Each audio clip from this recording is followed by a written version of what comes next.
I've seen a lot of videos lately on social media which talk about how President Trump has been firing a lot of people from his cabinet.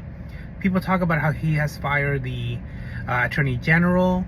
They talk about how he has fired several people in the Army and other armed forces, and how he has just fired a lot of people in the cabinet, especially lately.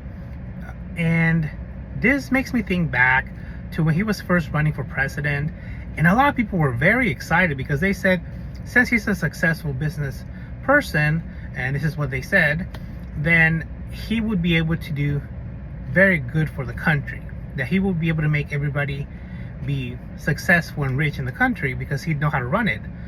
And when I heard that, I didn't really agree with the fact that they wanted the country run like a business. And this is literally what they said, that they wanted the country run like a business. And that's not a good thing, because businesses and governments, they're not the same thing. They don't have the same end goals. For example, a government is supposed to look out for everybody within their jurisdiction. They're supposed to look out for their safety and their well-being. But companies, they're not looking at that.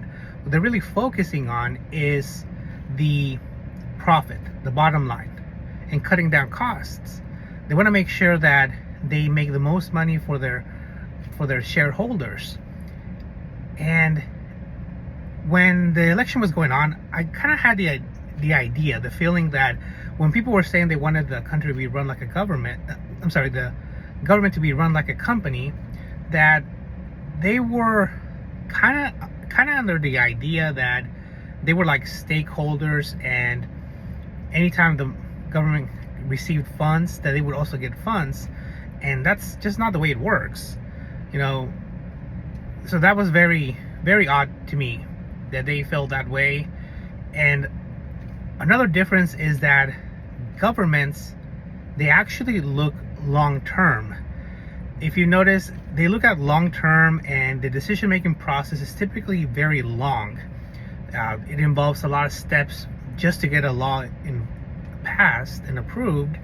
They have to go through writing the law, getting it approved and reviewed, and then it goes through different votes before it's actually passed. So it could take a long time for laws to be created, or changes and amendments to be created. Whereas companies, they move much faster. If they need things done, they typically can get them done much faster than the government does.